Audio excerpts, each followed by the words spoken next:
हमारे एसपी लोकगीत चैनल में आप लोगों का स्वागत है। जा रही हूँ एक माता जी की भजन गाने। आप लोगों को पसंद पड़ेगा तो लाइक करना, शेयर करना, कमेंट में ज़रूर लिखना।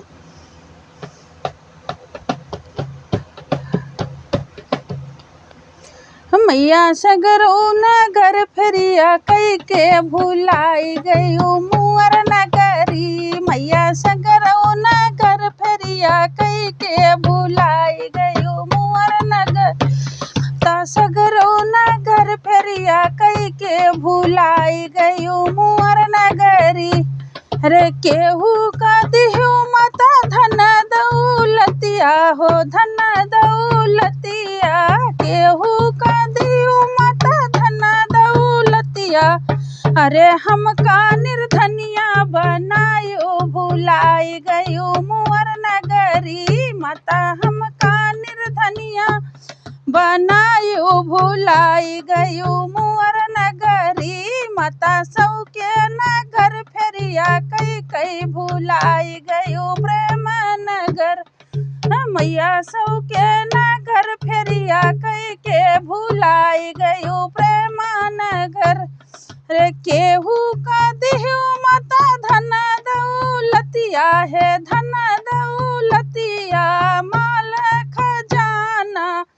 माता हमका निर्धनिया बनायो भुलाई गयो मुअर नगरी। माता हमका निर्धनिया बनायो भुलाई गयो मुअर नगरी। माता सबके नगर फेरिया कई के भुलाई गयो प्रेम नगर। केहू का दिहु माता बेटवा बेटियावा। केहू का दिहु मैया पुतवा बेटियावा। अरे हमका बांझनिया बनायो भुलाई गयो प्रेम नगर। माता हमका बांझनिया बनायो भुलाई गयो प्रेम नगर।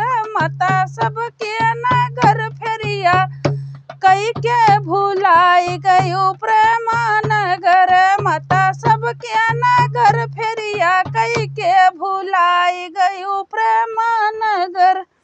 केहू का दिहु माता महला दू महला। केहू का दिहु शेरावाली महला दू महला है महला दू महला। अरे हमका झोपड़िया देखायो भुलाई गयो प्रेम नगर।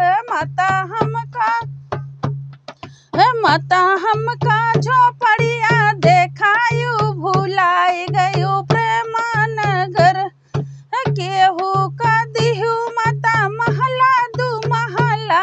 केहू का शेरावाली महला दू महला।